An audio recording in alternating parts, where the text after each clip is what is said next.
roundup of criminal activities. That's Crime Watch, exclusive to eNCA, only on DSTV channel 403.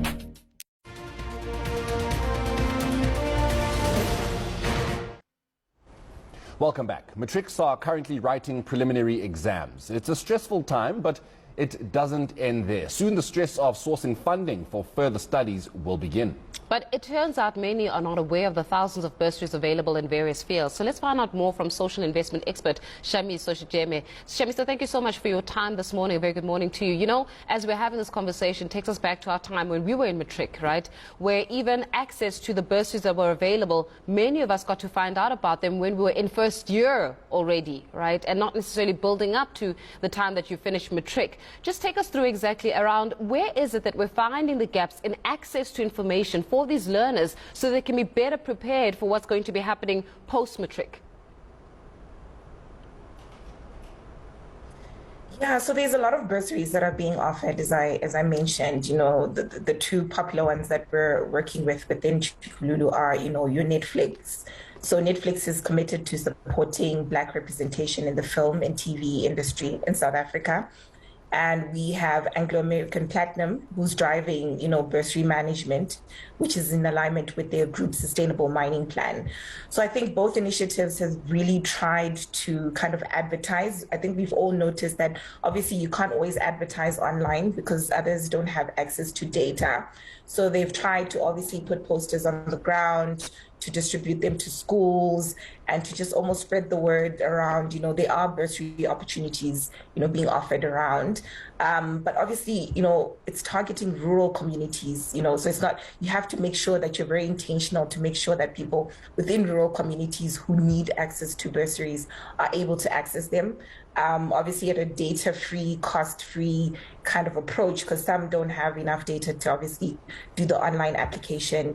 But, you know, with for example, the Anglo-American Platinum bursary, there was an access where you just download the application form, you fill it in, and then you email it, you know, so just coming up with, you know, cost-effective modes of, you know, communicating that, you know, there are bursaries available, and obviously cost-effective modes of, you know, students and learners being able to apply for bursaries. You know, obviously others won't be able to afford data. So just factoring those kind of things when doing that.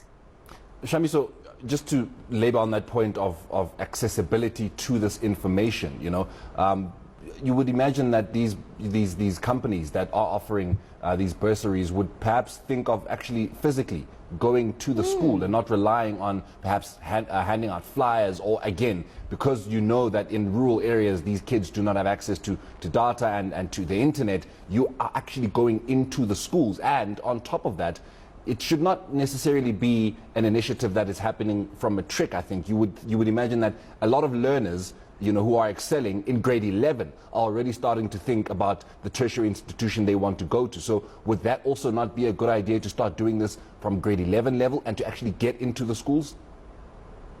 Yes, I think the biggest access point is schools. I mean, a lot of people can go to schools to kind of inquire. And also, you're also looking for that entry level, you know, people who've just finished matric and, you know, who are trying to integrate into higher education institutions, who might not know, you know, how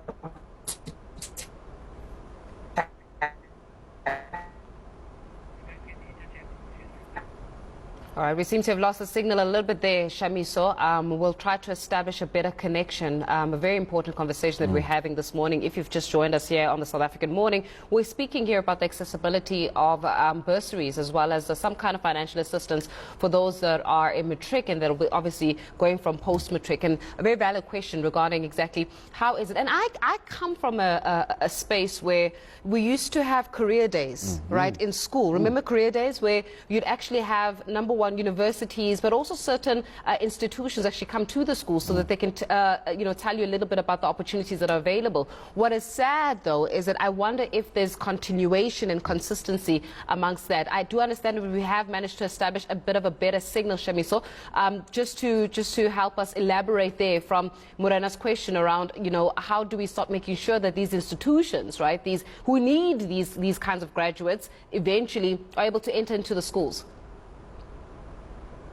Yeah, I think communications, how we do our communication strategies is very important. Actually being intentional about our target audience, right?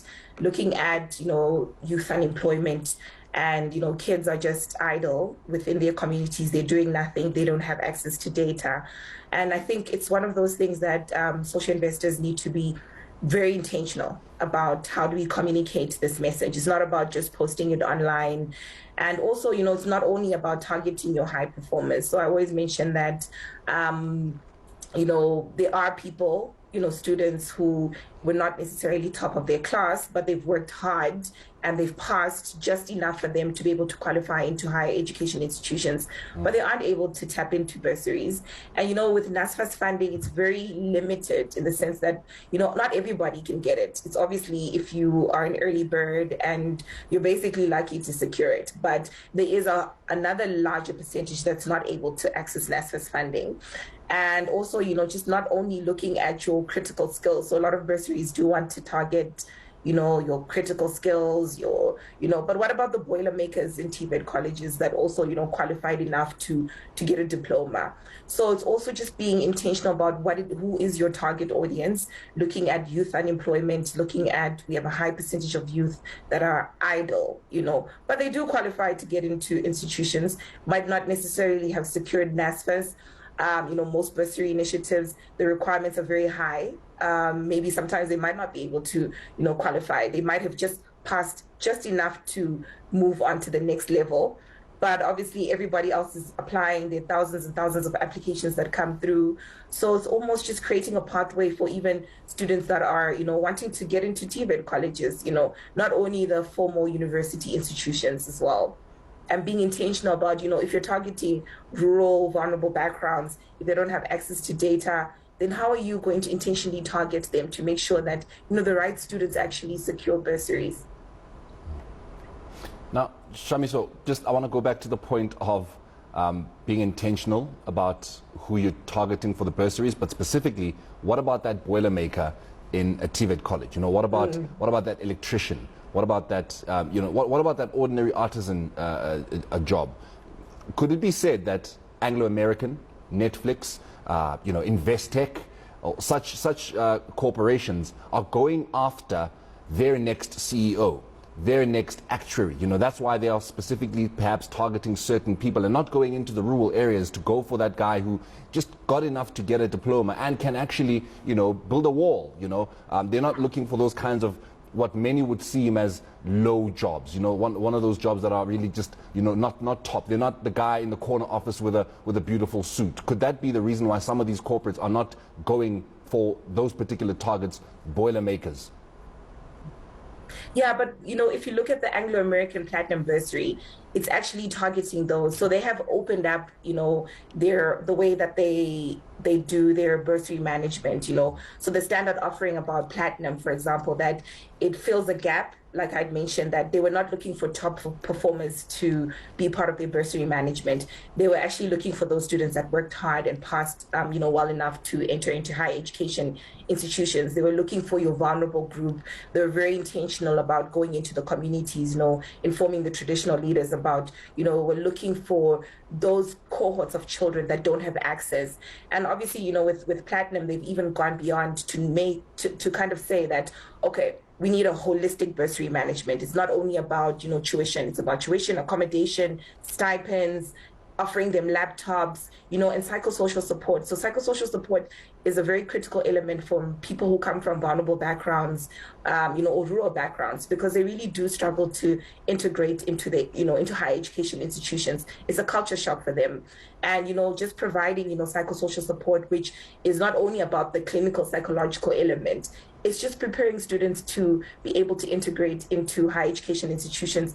It's making them work ready, because remember, at the end of the day, they need to be able to access economic opportunities. So I think with Platinum, they've kind of looked beyond, the now that, okay, we just need someone to secure a bursary. But now they're thinking towards how do we make them access economic opportunities? How do we help them to integrate into the economy after they finish, higher education institutions?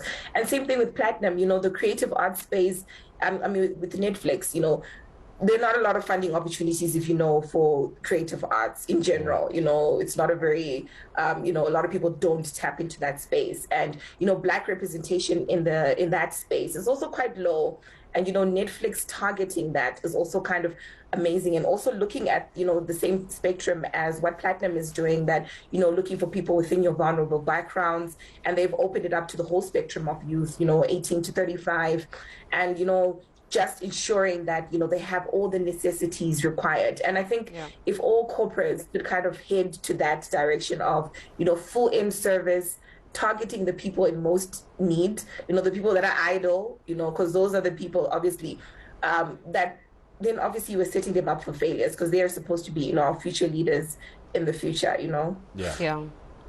We have to leave it there, Shamiso, for this morning, but thank you very much for your insights. Education expert Shamiso Chideme there, just making some valuable points really about accessibility of some of those opportunities. And it comes at the right time, because we cannot keep speaking about how the workplace, right? And when you're in the education space, this is always an ongoing conversation, how there is a requirement in the workplace that is not being met by those that have graduated, right? So they will often say that young people have got the piece of paper that says they've been educated, but they do not have the adaptability quotient that says that they're employable. And if you're able to target them from a young age, from grade 11, you're able to groom them to the type of people that you want in your organization. 100%.